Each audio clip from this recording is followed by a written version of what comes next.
Olá, gente, tudo bem?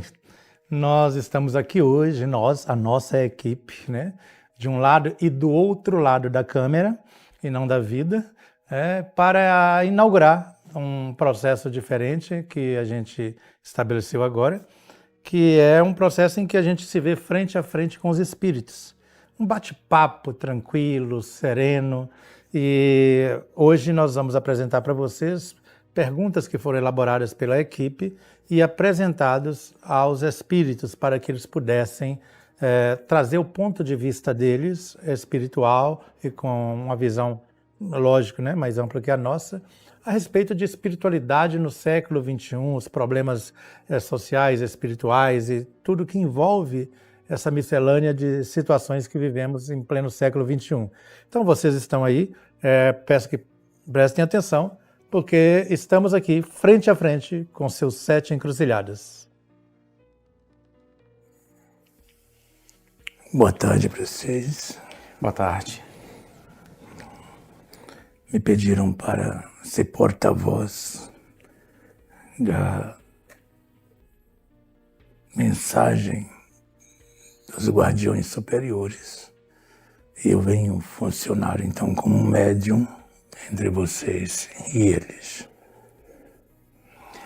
Perfeito. Hoje a gente está aqui para fazer uma série de perguntas relacionadas ao encontro mundial e o que vai ocorrer nesse evento, né?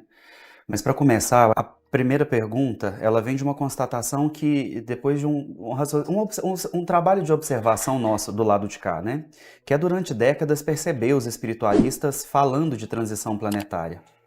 Nós realmente estamos vivendo esse momento agora? O que vocês denominam de transição planetária? Já há muito tempo falamos no colegiado como sendo este período que todos os planetas do universo passam por ele e que nós denominamos de processo de reurbanização planetária, reurbanização extrafísica e realocamento dos espíritos que fazem parte desse processo de readequação da sua residência sideral. Então, existe uma diferença do que se fala no meio espiritualista, em que se pretende que a chamada transição planetária seja uma coisa, primeiramente, extremamente pacífica e, por outro lado, existe uma ilusão de que a situação do planeta se resolva imediatamente, como num passe de mágica, de uma maneira mais intensa, rápida, e ao virar a página, o mundo deixa os seus habitantes atuais para ser habitado por seres de uma estirpe espiritual elevada.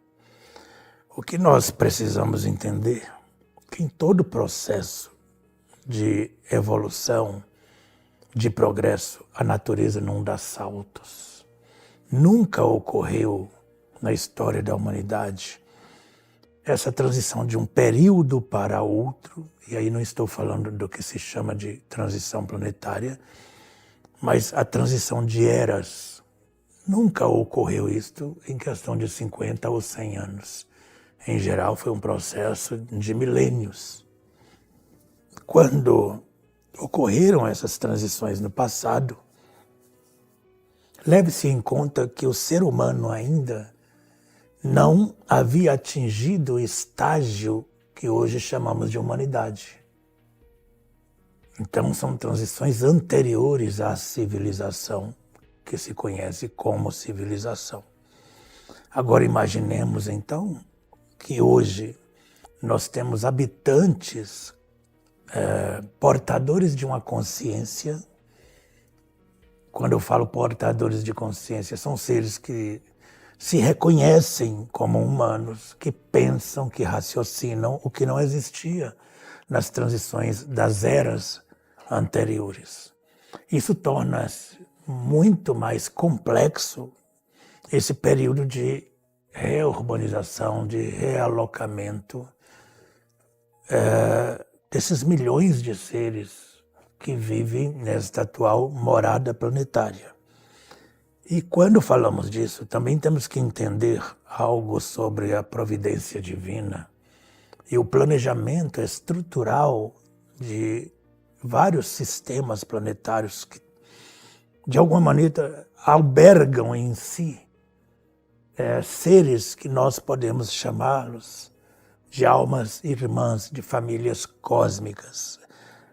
Por exemplo, não há como, diante dos nossos estudos do lado de cá, nós realocarmos seres que têm a forma extrafísica e física de um ser humanoide para um planeta onde exista, por exemplo, inseticóides, ou para um outro, que é mais complexo ainda o processo, que está habituado a respirar oxigênio, qualquer que seja a mistura dos demais gases, mas que o oxigênio seja o principal, e realocá-lo para um único mundo em que se respira metano, amoníaco e outros gases.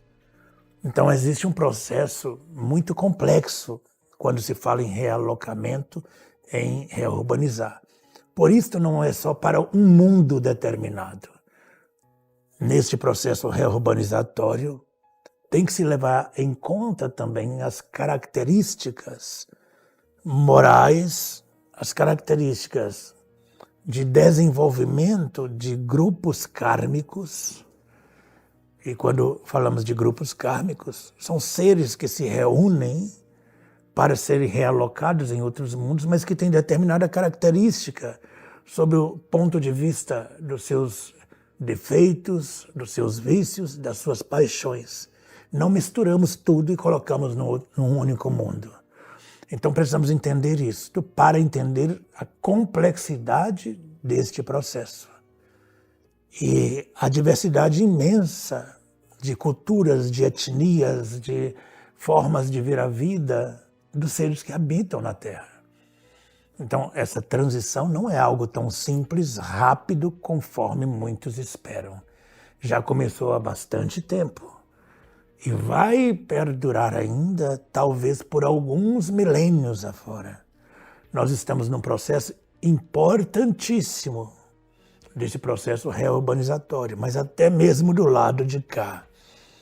Nas metrópoles que nós transitamos, nós precisamos nos preparar como espíritos, porque não estamos até então preparados para administrar uma tal complexidade de almas que irão abandonar o planeta e muito menos para administrar aqueles que já estão renascendo para ajudar nessa transformação. Então, é algo que precisa ser observado, porque a natureza não dá saltos. Deus não dá saltos imediatos. O processo do universo é lento sob o ponto de vista humano. Mas sob o ponto de vista divino, 1000 anos, 1 milhão de anos, é como se fosse 10 anos para vocês. Então, não esperemos aquilo que não está programado pela providência divina. E falando de ponto de vista, a gente observar, vocês observando os humanos, o ponto de vista dos espíritos para o que acontece agora. Estamos num processo de mudança.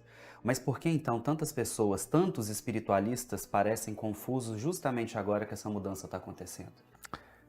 A confusão maior é porque os chamados espiritualistas, como a grande maioria das almas que estão no planeta Terra, inclusive nós, somos advindos das regiões mais inferiores do umbral, daquilo que vocês chamam de umbral. Então imaginemos esta multidão que teve várias informações salpicadas, mal entendidas, mal vividas, mal explicadas sobre a questão da vida espiritual. Todos desembocam na Terra através dos portais da reencarnação na mesma época, que é uma época extremamente sensível para esse processo. É natural que tragam as suas dúvidas, as suas dificuldades íntimas, ficam deslumbrados diante da revelação espiritual, esperando que a revelação espiritual venha se adequar ao ponto de vista daquilo que eles aprenderam no umbral. E só que todos acham que vieram de planos superiores. Todos acham que vieram de cidades espirituais elevadas. Principalmente nós, os espíritos que estamos falando aqui, tanto guardiões quanto outros amparadores, nós não advimos de regiões elevadas. O nosso trabalho é entre as sombras. Eu, pessoalmente, eu sou Berthier, conhecido por vocês como Sete Encruzilhadas. Toda a minha vida, desta e das últimas 10 encarnações, eu passei nas regiões sombrias, trabalhando para o progresso da humanidade, sim, mas me trabalhando também. Eu não conheço regiões superiores. E aí, como você pensa que a maioria dos espíritas acreditam que vieram de regiões superiores, mas trazem tantas dúvidas, tantos pontos de vista que são influenciados hoje, principalmente na era da internet, pelos influenciadores digitais espirituais. Porque se você ligar a sua internet, você vai ouvir pelo menos uns 30 pontos de vista diferentes em menos de 1 hora. E todos digladiando entre si, querendo fazer prevalecer o seu ponto de vista como o mais inspirado, o mais elevado e o mais certo ante os demais. Ora, nós compreendemos que devido a isso tudo, e há certos fatores muitíssimo mal resolvidos da personalidade humana, é natural essas dúvidas que surgem hoje em dia. Mas existe um roteiro. Diante de tudo isto, foi escrito não um manual, mas um roteiro que vocês chamam de Evangelho. E que nós chamamos de uma carta magna da espiritualidade maior.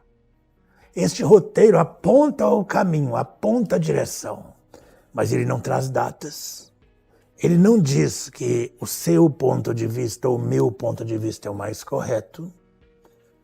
E ele faz despertar o interesse da busca, o interesse da caminhada, de maneira que os humanos reencarnados e que se afinizam com a filosofia espiritual precisariam fazer uma releitura desta carta magna para descobrirem que nenhum dos caminhos é o mais correto, mas que a soma de todos poderia ser o mais adequado. E aí chegamos àquela questão em termos de espiritualidade. É só o Espiritismo, por exemplo, que é o Consolador prometido? Esse Consolador pode não ser, é uma pergunta que eu faço, o ponto de vista de um grupo bem pequeno que acha que detém toda a verdade, e as outras parcelas da verdade que estão na humanidade. Às vezes nós confundimos, e é natural, porque cada um tem a sua preferência, mas acredita que a sua preferência é a mais acertada. Porque o Espiritismo não é o Consolador prometido para o católico. Não é o Consolador prometido para o evangélico. Não é para o hindu. Não é para o umbandista. Ele é o Consolador na visão espírita, para quem acredita e assimila o Espiritismo. Portanto, não é uma verdade universal. E precisamos entender isto quando se fala a respeito desta confusão que está no meio espiritualista, mas também quando a pessoa considera por que tanta gente duvida, porque nós temos, no mínimo, representantes de 10 a 30 raças diferentes convivendo no mesmo planeta. E é natural que os pontos de vista se choquem E diante de uma época como a atual, em que a revelação é cada vez mais intensa, além de progressiva, esses espíritos de diversas procedências, de culturas, etnias, de várias regiões extrafísicas e de dimensões diferentes, se sintam perdidos momentaneamente diante disto. Isto é natural de entender no mundo da categoria do planeta Terra. Eu compartilho em 100% dessa visão, inclusive defendi esse ponto de vista, também essa forma de observar em programas anteriores. Mas você citou na primeira resposta algumas coisas que andam acontecendo nas metrópoles, até mesmo a preparação dos espíritos. E aí me chama uma pergunta para ir por esse caminho. O que está acontecendo nos bastidores espirituais do planeta que a maioria das pessoas ainda não perceberam? A principal questão que está ocorrendo é uma especialização máxima dos espíritos responsáveis pelas metrópoles espirituais e dos trabalhadores de tais metrópoles. É o que os nossos amigos encarnados chamam de colônias. Não existem mais colônias. Aquilo que era uma colônia, que era uma comunidade pequena, se transformou numa metrópole espiritual. Mas também existe algo importante, que é a readequação do espaço dimensional para caber uma tal quantidade de espíritos, mas principalmente os espíritos que se dizem do bem, que têm propensões para o bem. Eles também estão, neste momento, readequando a sua visão de vida. Porque as pessoas acham que somente quem é declaradamente do mal que tem que mudar. Não, nós temos muitos espíritos com propensões ao bem, que estão trabalhando o bem, mas com a mente completamente encaixada, engessada, solidificada nos pontos de vista pessoais. Para lidar num processo transitório de magna importância, como nunca ocorreu na história da Terra, estes seres, com o máximo de boa vontade, com seu conhecimento e suas habilidades, precisam também abrir as dimensões da mente, do pensamento, porque senão não conseguirão administrar as levas de seres que partirão da Terra, que estão partindo, cada vez em quantidades maiores, porém desesperados para que tenham um direcionamento. E se nós temos um grupo de espíritos que trabalham no bem, mas não tem abertura mental para entender a realidade desses seres que estão partindo da Terra, que bem eles poderão fazer? Justifica aquilo que o seu mentor fala, que o Joseph Gleber fala.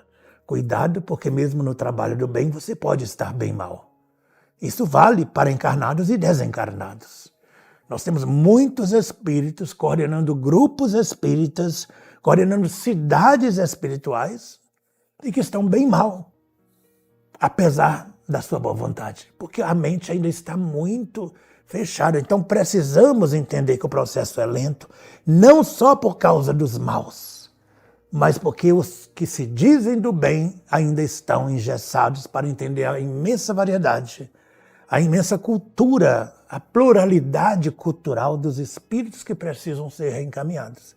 Então, no meu ponto de vista, e é algo pessoal, este é o maior movimento que existe, porque ninguém espera que ele ocorra. Aliás, ninguém espera que seja necessário fazer essa readequação de visão de mundo, de visão de vida. Esperamos somente que o umbral seja esvaziado, como realmente está sendo, e que somente os espíritos das trevas terão que modificar. Mas os trabalhadores do bem precisam entender que são humanos, no corpo ou fora do corpo. E como humanos precisam também abrir suas mentes. Nós chegamos numa região espiritual, recentemente, em que os trabalhadores e administradores da cidade espiritual são espíritas desencarnados, profundamente ortodoxos. E que os guardiões se mostraram para eles, e eles não aceitaram que os guardiões fossem guardiões, porque acham que estão diretamente amparados pelos anjos do céu, travestido de espírito de luz, e não acreditam que seja necessária uma proteção e uma guarda espiritual, mesmo eles estando incrustados no umbral. Tais cidades estando ali. Ora, então a cidade inteira precisa reaver seu ponto de vista. Precisa, na verdade, se estudar e pensar diferente a forma de pensar a vida. Então, é uma reurbanização extrafísica, e o plano extrafísico não é somente umbral. Ela compõe também desse pessoal que diz estar conectados ao Cristo, mas completamente desconectado da realidade do planeta. Então, todos nós precisamos mudar. Nós, como espíritos que pretendemos estar trabalhando no bem, e aqueles que nós pretendemos e dizemos que estão no mal. Até mesmo o conceito de bem e de mal precisa ser revisto. Porque atualmente, nas cidades espirituais, temos notado muito isso. Que os espíritos que são profundamente religiosos consideram mal aquilo que é diferente da sua maneira de pensar. Então, até mesmo o que é mal, precisamos pensar se realmente é mal. Bom, nós no Encontro Mundial 2026 estamos falando de convergência em 3 planos. A gente fala sobre essas mudanças, essas intuições que vêm do cosmos. Acho que nós, como encarnado, a gente percebe ou entende pouco isso. A gente fala sobre essa avalanche, você acabou de citar, sobre a mudança de pensamento no plano espiritual, do lado daí da vida. E isso a gente talvez já consiga compreender um pouco mais. E aí a gente fala também dessa convergência aqui no plano físico, sabendo que o plano físico é uma cópia do espiritual. Mas aí vem uma pergunta até um pouco mais impactante, eu acho. Também estamos dizendo que o século XXI ele será espiritual ou não será, do ponto de vista nosso aqui, dos encarnados. A pergunta é, o século XXI realmente será espiritual ou a humanidade corre risco de perder essa oportunidade também? O problema da sua pergunta é estabelecer um período que nós classificamos como datas. Sim. Qual data? O século XXI. Tudo que marca data é falível. O que nós poderíamos refazer na sua pergunta é o seguinte: este período transitório que estamos vivendo, nesta fase atual, porque existem várias fases, ele vai ser muito mais espiritual ou espiritualizado ou não. Mesmo assim, precisamos refazer até o conceito do espiritual, porque a matéria é espiritual. Quando a mente criadora, ela produz os seres, na sua primeira expressão, ela produz fractais vivos, semiconscientes, que vêm da fonte geradora e vai mergulhando lentamente nos fluidos do próprio universo, principalmente no fluido que vocês chamam, ou alguns espíritas estudiosos chamam, de princípio inteligente. O princípio inteligente podemos entender como uma massa infinita de seres inteligentes, mas que naquele momento estão como se fosse uma comunidade expansiva. Por isso Deus cria o tempo inteiro. Mas isso para sair desta massa e ganhar individualidade, ele precisa necessariamente mergulhar nos fluidos, inicialmente fluido cósmico universal, e começa a cair vibratoriamente naquilo que chamamos de involução até atingir o grau máximo, conhecido por vocês como o reino mineral. Mas o reino mineral é profundamente espiritual. Tem vida no reino mineral. As pedras vibram. A vossa ciência pode provar isso até hoje através de vários recursos. O reino transitório ali no sentido de evolução, o vegetal tem vida. Existem conexões químicas, conexões neurais entre os vegetais que eles conversam na sua própria linguagem inacessível ainda para os humanos. Mas existe comunicação passando debaixo da terra, exalando através dos poros das folhas, exalando uma comunicação química que traz em si uma mensagem entre eles. Porém, não foram decodificadas ainda o formato e nem o significado dessa mensagem. Tudo é vida. Espiritualidade é aí onde vocês estão. O que vocês estão vivendo é espiritualidade. Não existe essa divisão entre nós. Isso aqui é plano espiritual, isso aqui é plano material. Então, vai ser espiritual? Sempre é espiritual. O desafio é o seguinte: será que nesta caminhada de diversas formas de imersão na matéria, nós vamos focar mais nas questões mais metafísicas, mais próximos dos conceitos ou mais próximo das formas? Porque espiritual tudo é. Nesta caminhada, o que eu acredito que está no projeto de vocês é dar um choque, uma tempestade mental, cerebral nas pessoas para descobrir, olha, a vida que você está vivendo aí na sociedade é espiritualidade. Então saia desse conceito antigo e aprenda a assimilar isso, a sua célula espiritual. Quando você está comendo, é espiritualidade. Quando você está varrendo a sua casa, está exercendo a espiritualidade. Quando você está fazendo amor com seu companheiro ou companheira, é espiritualidade. Então não existe nada que não é espiritualidade. Agora, em que você foca no meio disso tudo? Sabendo disso, qual vai ser o foco seu e a direção que você vai dar na sua vida e na sociedade ao sair desse encontro, abrir as portas e para viver a sua vida, o que você vai fazer com este conhecimento? Porque o conhecimento temos. Nós vamos fazer brotar o conhecimento. Na verdade, não é ensinar ninguém a nada. É, como diz, criar um bioma energético e espiritual para florescer aquilo que já está no pensamento das pessoas. E falar, nós estamos tirando aqui a hipnose mental sua, a hipnose do seu cérebro, que vocês chamam de Matrix. Arranca essa Matrix, é agora. O que você vai fazer com isso que você conhece? Porque você é espiritual, sua família é espiritual, a pedra, o vegetal, o animal. Quando começarmos a pensar nisto, a primeira coisa que vai surgir é o respeito a toda forma de vida. É o respeito a todas as formas de amar. É o respeito profundo às diferenças e a alegria de saber que estamos num planeta reunidos, desencarnados e encarnados, mas que todos estamos espirituais. O que eu farei com isso agora? Depende de cada um. E essa é justamente a próxima pergunta, porque de fato sim, é o que nós propomos para esse encontro mundial, dar esse choque e percebemos assim, dessas pessoas que estão nos assistindo agora, muitas delas já despertaram, muitas delas despertaram e já estão lá na frente, e algumas dessas pessoas só sentiram até agora que tem algo que importa para elas, né? E a gente está nesse momento de realmente fazer uma convocação para essas pessoas irem para o encontro mundial e descobrir tudo isso lá.